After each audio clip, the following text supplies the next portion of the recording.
ശിവൻ വന്നോളും, മോളിങ്ങ് കയറി വാ. ശിവനെ ഒന്ന് നോക്കിയതും അവൻ കണ്ണുകൊണ്ട് അകത്തേക്ക് പൊക്കോളാൻ ആംഗ്യം കാണിച്ചതും ഭദ്ര അവളോട് സംസാരിച്ച സ്ത്രീയുടെ അടുത്തേക്ക് ചെന്നു. മോൾക്കെന്നെ മനസ്സിലായോ? എങ്ങനെ അറിയാനല്ലേ? അന്ന് കല്യാണത്തിന് വന്നപ്പോൾ പോലും ഒന്നും മിണ്ടാൻ പറ്റിയില്ല മോളോട്.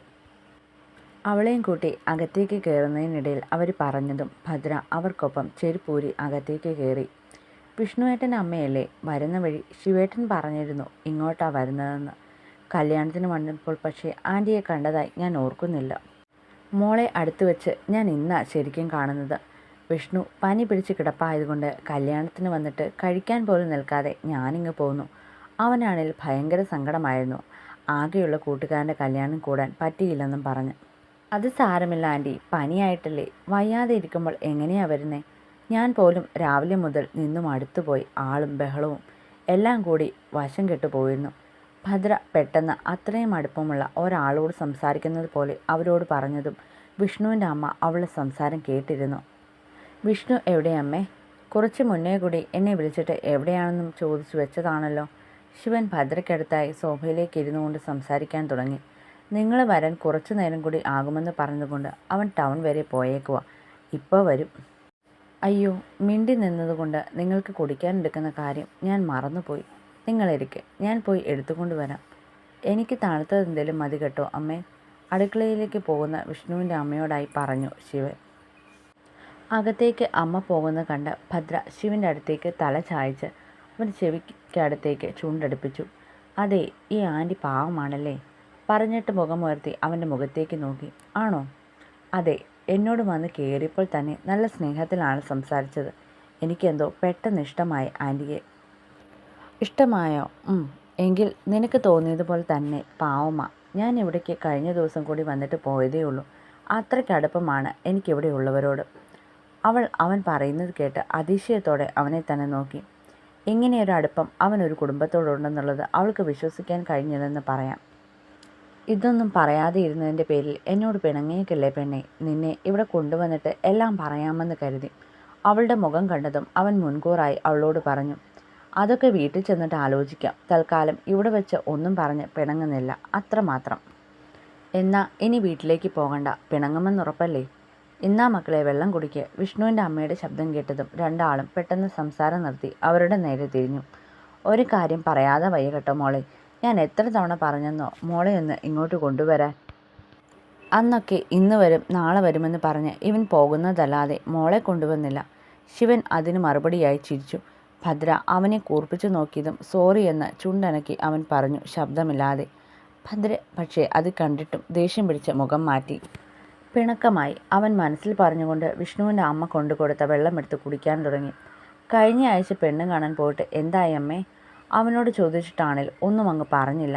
അതൊക്കെ തന്നെയാ മോനെ, അവരാലോചിക്കട്ടെ എന്ന് പറഞ്ഞു. അവനാണേൽ ആ പെണ്ണിനെ അങ്ങ് ഇഷ്ടമായതുപോലെ. അമ്മയ്ക്കോ? എനിക്കും അതെ, അവന് ചേരും. ഇത്തിരി സാമ്പത്തികം കുറഞ്ഞ വീട്ടിലെ ആണെന്നേ ഉള്ളൂ. അതിനിപ്പോൾ എന്താ? നമുക്ക് ജീവിക്കാനുള്ളതൊക്കെ ഇവിടെ ഇല്ലേ? പിന്നെ വിഷ്ണു കഷ്ടപ്പെട്ടുണ്ടാക്കിയതുമുണ്ട്. ഞാൻ നോക്കുന്നത് അവനെ സ്നേഹിക്കാൻ കഴിയുന്ന ഒരു പെണ്ണിനെയാണ്. കാശിനേക്കാളും സ്വത്തുക്കളെക്കാളും അവനെ സ്നേഹിച്ച് കൂടെ നിൽക്കുന്ന ഒരു പെണ്ണ്. നാളെ ഞാനില്ലെങ്കിലും അവൻ ഒറ്റയ്ക്കാവരുത്. ബന്ധുക്കളുണ്ടെന്ന് പറഞ്ഞിട്ടൊന്നും കാര്യമില്ല, എല്ലാം കണക്കാ. മോൻ അറിയാവുന്നതല്ലേ, അവൻ്റെ അച്ഛൻ മരിച്ചപ്പോൾ കണ്ടതാണ് എല്ലാത്തിൻ്റെയും സ്വഭാവം. ഒരാവശ്യം വരുമ്പോൾ കൂടെ നിൽക്കാൻ ആരും കാണില്ല. ഒരു നിമിഷം വിഷ്ണുവിൻ്റെ അമ്മ പറയുന്നത് കേട്ട് ഭദ്രയുടെ മനസ്സ് അവളുടെ കഴിഞ്ഞ കാലത്തിലേക്ക് പോയി. താനും ജീവിച്ചത് ഇങ്ങനെയൊക്കെ തന്നെയല്ലേ? തൻ്റെ അമ്മയും ഇങ്ങനെ എത്ര തവണ പറയുന്നത് കേട്ടിട്ടുണ്ട്. സ്വന്തം അനുഭവത്തിൽ നിന്ന് തനിക്കതൊക്കെ സത്യമായി മാറുകയും ചെയ്തു. വിഷ്ണുവേട്ടൻ്റെ അമ്മ പറഞ്ഞതുപോലെ ബന്ധുക്കൾ എന്ന് പറയുന്നത് ഉള്ളതും ഇല്ലാത്തതും കണക്കാണ്. അവരെ വെച്ച് ഒന്നിനും പറ്റില്ല, കൂടെ ഒരിക്കലും ഉണ്ടാവുകയുമില്ല. എല്ലാവരും അങ്ങനെയാണെന്ന് പറയാനും പറ്റില്ല. എങ്കിലും ഒട്ടുമിക്ക വീട്ടിലും ഇതൊക്കെ തന്നെയാണ് അവസ്ഥ. മോള് വെള്ളം കുടിക്കുന്നില്ലേ? കഴിക്കാൻ എടുക്കട്ടെ? ഇപ്പം വേണ്ട, അവനും കൂടി വരട്ടെ. ശിവനാണ് ഭദ്രയ്ക്ക് മുൻപേ മറുപടി പറഞ്ഞത്. ഭദ്ര പറയാനിരുന്നതും അങ്ങനെ തന്നെയാണ്. ഒരു നിമിഷം അവൾ എന്തൊക്കെയോ ആലോചനകളിൽ കുടുങ്ങിപ്പോയിരുന്നു. വിഷ്ണുവേട്ടനെ പെണ്ണിന് ഇഷ്ടമായി കാണില്ലേ? അവരെന്താ ആലോചിക്കാൻ ഇത്രയും ദിവസം എടുക്കുന്നത്? എന്തെങ്കിലും ഒരു മറുപടി പറയത്തില്ലേ? അതാ മോളെ ഞാനും ആലോചിക്കുന്നത്. ഇഷ്ടമില്ലെങ്കിൽ വേണ്ട, എന്തു തന്നെയാണെങ്കിലും അവർക്കതൊന്നും പറയത്തില്ലേ? ഇതിപ്പോൾ അവരൊന്നും പറയാത്തതുകൊണ്ട് നമുക്കൊരു തീരുമാനമെടുക്കാൻ കഴിയുന്നുമില്ല. എനിക്ക് തോന്നുന്നു മോളെ, അവർക്ക് ഇഷ്ടക്കുറവുകൊണ്ടല്ല ഇങ്ങനെ മറുപടി പറയാൻ വൈകുന്നതെന്ന്. എനിക്കവിടെ ചെന്നപ്പോൾ മനസ്സിലായ ഒരു കാര്യം, ഇത്രയും വലിയൊരു വീട്ടിലേക്ക് നമ്മുടെ മോളെ എങ്ങനെ വിടും എന്നൊരു ഭാവമായിരുന്നു അവളുടെ അച്ഛനും അമ്മയ്ക്കും. ഒരുപക്ഷെ ആത്മാഭിമാനം കുറച്ച് കൂടുതലുള്ളവരാകും അവരൊക്കെ. ഞാൻ പറഞ്ഞല്ലോ പാവപ്പെട്ട വീട്ടിലെയാണെന്ന്. നമുക്കതൊന്നും ഒരു പ്രശ്നമല്ല.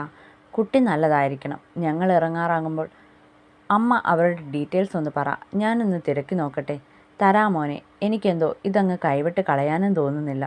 അവന് നന്നായി ചേരുന്ന ഒരു പെണ്ണാണ്. നമുക്കാണേൽ ഒരു തരി പൊന്നു വേണ്ട. വേണേൽ നമ്മൾ അവരെ സമ്മതിക്കുവാണേൽ അങ്ങോട്ട് കൊണ്ടുപോയി കൊടുത്താണേലും കാര്യങ്ങൾ നടത്താം. ഇവിടെ ഇപ്പോൾ ഇതിനൊന്നും തന്നെ എതിർപ്പ് പറയാനോ മുടക്ക് വരുത്താനോ ആരും തന്നെയില്ല. ബന്ധുക്കളെ ആണേലും ഞാനും അവനും ഒരു കൈകാലത്തിലാണ് നിർത്തിയേക്കുന്നതെന്ന് നിനക്കറിയാലോ ശിവ. അതാണ് അമ്മയൊക്കെ ആദ്യമേ ചെയ്തൊരു നല്ല കാര്യം. അല്ലേൽ ഇപ്പോൾ അവൻ ദുബായി പോയെന്ന് അറിഞ്ഞപ്പോൾ തന്നെ വന്നേനെയെല്ലാം ഓരോ സഹായം ചോദിച്ചുകൊണ്ട്. അതേ, മോൻ പറഞ്ഞത് നേരാ. വിഷ്ണു വന്നെന്ന് തോന്നുന്നു. വണ്ടി കയറുന്ന ശബ്ദം. പുറത്തൊരു ശബ്ദം കേട്ടതും എല്ലാവരുടെയും ശ്രദ്ധ അങ്ങോട്ടായി. ശിവൻ സോഫയിൽ നിന്ന് എണീറ്റ് കയ്യിലിരിക്കുന്ന കുടിച്ചു തന്ന ജ്യൂസ് ഗ്ലാസ് എടുത്ത് മേശയിലേക്ക് വെച്ചിട്ട് പുറത്തേക്ക് പോയി വിഷ്ണുവിനെ കാണാനായി. മോളുവ, നമുക്കങ്ങോട്ട് പോകാം. അവരെന്തെങ്കിലും മിണ്ടി പറഞ്ഞിട്ട് വരട്ടെ. വിഷ്ണുവിൻ്റെ അമ്മ അടുക്കളയിലേക്ക് പോകും വഴി അവളെയും കൂടെ കൂട്ടി. ഭദ്രയ്ക്ക് കുറച്ച് സമയം കൊണ്ട് തന്നെ അവരെ വലിയ കാര്യമായി. മറ്റാരോടും തോന്നാത്ത ഒരടുപ്പം അവരോട് തോന്നി. ആലീസിൻ്റെ അടുത്ത് നിൽക്കുന്ന പോലത്തെ ഒരു അനുഭവം. തുടക്കത്തിൽ തന്നെ സംസാരിച്ചപ്പോൾ തന്നെ മനസ്സ് കീഴടക്കിയാൽ അവൾക്ക് അങ്ങനെയാണ് അവൻ്റെ അമ്മയെ തോന്നിയത്. ശിവൻ്റെ അമ്മയെപ്പോലും എത്ര കഴിഞ്ഞിട്ടാണ് ഇഷ്ടമായത്. ഈ അമ്മേണയിൽ പണത്തിൻ്റെ വലുപ്പം നോക്കാതെ സ്നേഹത്തിനാണ് വില കൊടുക്കുന്നത്. ഇങ്ങനെയുള്ള അമ്മമാരുള്ള ആൺമക്കൾ കെട്ടിക്കൊണ്ടു വരുന്ന പെണ്ണുങ്ങൾക്ക് മറ്റു വീടുകളിൽ പോകുന്ന പെണ്ണുങ്ങളുടെ അത്രയും മോശം അനുഭവം ഉണ്ടാകില്ല. ഒന്നുമില്ലേലും സ്നേഹിച്ച് കൂടെ നിൽക്കാനും കൂടെ നിർത്താനുമുള്ള മനസ്സുണ്ടാവും ഇവർക്ക്. വിഷ്ണുവേട്ടനെ കെട്ടുന്ന പെണ്ണിൻ്റെ ഭാഗ്യമാണ് ഇങ്ങനെയൊരു വീടും വീട്ടുകാരും. മനസ്സിലാക്കാനും സ്നേഹിക്കാനും കഴിയുന്ന ഒരു കുടുംബത്തെ കിട്ടുമല്ലോ ആ പെണ്ണിന്. മോൾ ഇവിടെ ഇരുന്നോ? വേണ്ടമ്മേ, ഞാനും കൂടി സഹായിക്കാം. അയ്യോ പറ്റില്ല, ഇന്ന് എന്തായാലും മോൾ ഒന്നും ചെയ്യണ്ട. ആദ്യത്തെ ദിവസം അതും വിരുന്നിന് വന്നിട്ട് പണിയെടുക്കുന്നത് ശരിയല്ല. അതൊന്നും സാരമില്ല ആൻറ്റി. സാരമുണ്ട്. തൽക്കാലം മോൾ ഇവിടെ ഇരുന്ന് എന്തെങ്കിലുമൊക്കെ പറ, ഞാൻ കേൾക്കാം. പിന്നെ അവളൊന്നും പറയാൻ പോയില്ല. ഇനിയും വരുമല്ലോ, അപ്പോൾ എന്തു വേണേൽ ചെയ്തു. അവളുടെ മനസ്സറിഞ്ഞതുപോലെ പറഞ്ഞതും അവളൊന്ന് പുഞ്ചിരിച്ചു. വിഷ്ണുവേട്ടൻ ഇല്ലാത്തപ്പോഴൊക്കെ അമ്മ ഒറ്റയ്ക്കാണോ ഇവിടെ കിടക്കുന്നത്? ഒറ്റയ്ക്കങ്ങ് ശീലമായിട്ട് വർഷങ്ങളായി മോളെ.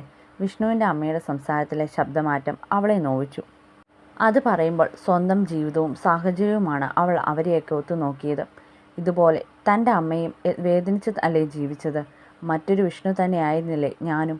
അതെ, അതുപോലെയൊക്കെ തന്നെയായിരുന്നു. പക്ഷേ ഇടയ്ക്ക് വെച്ച് എൻ്റെയും അമ്മയുടെയും കഥയിൽ ദൈവം മാറ്റം വരുത്തി. എന്നെ പൂർണ്ണമായും അനാഥയാക്കി മാറ്റി. ഞങ്ങളുടെ സ്വപ്നങ്ങളും പ്രതീക്ഷകളുമെല്ലാം അതോടെ അവസാനിച്ചു. ജീവിതം എങ്ങോട്ടെന്നറിയാതെ നിന്ന് പോയിടത്തുനിന്ന് മറ്റൊരു കൈകളിലേക്ക് എന്നെ എത്തപ്പെട്ടു. ഭദ്ര നോക്കുമ്പോൾ വിഷ്ണുവിൻ്റെ അമ്മ എന്തോ ഓർത്ത് അങ്ങനെ നിൽക്കുവാണ്. കണ്ണൊക്കെ കലങ്ങിയിട്ടുണ്ട്. ആലോചിക്കാൻ മാത്രം ഒരുപാട് ജീവിതാനുഭവങ്ങൾ ഉണ്ടാവും ഇതുവരെ എത്തിയതിൽ. തനിച്ച് അവനെയും കൊണ്ട് ജീവിക്കാൻ തുടങ്ങിയിട്ട് നാള് കുറേയായില്ലേ. ആദ്യമൊക്കെ എന്നെ ഇവിടെ ഒറ്റയ്ക്കാക്കി പോകാൻ ഒട്ടും മനസ്സിലായിരുന്നവന്. ഞാനാ പറഞ്ഞത്, നീ പോയി വാ. ഇപ്പം പക്ഷേ ഒരു പെണ്ണ് കിട്ടിക്കഴിഞ്ഞാൽ നാട്ടിൽ നിന്നോളണമെന്ന്. ആകെയുള്ളൊരു ജീവിതം, അതിങ്ങനെ അവിടെയും ഇവിടെയുമായിട്ട് കഴിഞ്ഞിട്ടെന്തിനാ? എത്ര നാളുണ്ടെന്ന് ആരുടെയും കാര്യത്തിൽ ഉറപ്പ് പറയാൻ പറ്റില്ല. പക്ഷേ ഉള്ള കാലം അത്രയും സന്തോഷമായി ജീവിക്കത്തില്ലേ ഒരുമിച്ച്? ശരിയാ, വിഷ്ണുവിൻ്റെ അമ്മ പറഞ്ഞത് കേട്ട് ഭദ്ര മറുപടി പറഞ്ഞു. അവനെക്കൊണ്ട് കയറി വരുന്ന പെണ്ണിനൊരു പ്രയാസമുണ്ടാകില്ല. ആ കാര്യത്തിൽ എനിക്ക് ഉറപ്പുണ്ട്. മരിക്കുന്നവരെ അവൻ്റെ അച്ഛനെ കൊണ്ട് എനിക്കൊന്നും വേദനിക്കേണ്ടി വന്നിട്ടില്ല. ജീവിച്ച അത്രയും നാളും സന്തോഷത്തിൽ തന്നെയാണ് ഞങ്ങൾ കഴിഞ്ഞത്. വിഷ്ണുവിനോടും അദ്ദേഹം അങ്ങനെ തന്നെയായിരുന്നു. എല്ലാം കൊണ്ടും ആർക്കും മാതൃകയാക്കാൻ പറ്റുന്ന ഒരാൾ. ഭർത്താവിനെ പറ്റി പറയുമ്പോൾ ഇപ്പോഴുമുള്ള സ്നേഹവും ബഹുമാനവും വിഷ്ണുവിൻ്റെ അമ്മയിൽ നോക്കി കാണുമായിരുന്നു ഭദ്ര. പാവം, ഇപ്പോഴും അദ്ദേഹം ഉണ്ടായിരുന്നെങ്കിൽ എത്ര സന്തോഷത്തോടെ ജീവിച്ചേനെ. മോളെന്താ ആലോചിക്കുന്നേ? കഥ പറഞ്ഞ് ബോറടിപ്പിച്ചോ ഞാൻ? ഏയ് ഇല്ല. ഇങ്ങനെയൊക്കെ ആരോടെങ്കിലും തുറന്നു പറയണം. എല്ലാം മനസ്സിൽ കൊണ്ട് നടക്കുന്നതും ശരിയല്ല. അത് മോള് പറഞ്ഞത് നേരാ. പറയാനാണേൽ ഒരുപാടുണ്ട്. ശിവൻ പറഞ്ഞ് മോളെപ്പറ്റി എല്ലാം എനിക്കറിയാം. അറിഞ്ഞപ്പോൾ മുതൽ മോളെ ഒന്ന് കാണാൻ വേണ്ടി ആഗ്രഹിച്ചിരിക്കുമായിരുന്നു. ഇനിയും സമയം കിടക്കുമല്ലേ. ഇടയ്ക്കെല്ലാം ഇങ്ങോട്ട് വരണം. നമുക്കെന്തെങ്കിലും മിണ്ടിയും പറഞ്ഞും ഇരിക്കാം. വിഷ്ണു പോയി കഴിയുമ്പോഴും ഇല്ലാത്തപ്പോഴുമൊക്കെ അപ്പുറത്തെ വീട്ടിലൊരു പെണ്ണുണ്ട്. അവളാ എനിക്ക് വന്ന് കൂട്ടുകിടക്കുന്നത്. എന്തിനും അവരാണൊരു സഹായമെന്ന് പറയാം. എൻ്റെ ബന്ധുക്കൾ ആരാണെന്ന് ചോദിച്ചാൽ ഞാൻ ആദ്യം പറയും, ഒന്ന് ശിവനും മറ്റൊന്ന് അയൽക്കാരുമാണെന്ന്. പിന്നെ കുറച്ചടുപ്പമുള്ള മറ്റു കുറച്ച് മനുഷ്യരുമുണ്ട്. അവരൊക്കെ തന്നെയാണ് എനിക്കൊരാവശ്യം വന്നപ്പോൾ ഉണ്ടായിരുന്നതും. അവരൊക്കെ തന്നെയാണ് എൻ്റെ ബന്ധുക്കളും. വിഷ്ണുവിൻ്റെ അമ്മ പറഞ്ഞതും അതെല്ലാം കേട്ടുകൊണ്ട് വിഷ്ണുവും ശിവനും അവർക്കടുത്തേക്ക് വന്നു.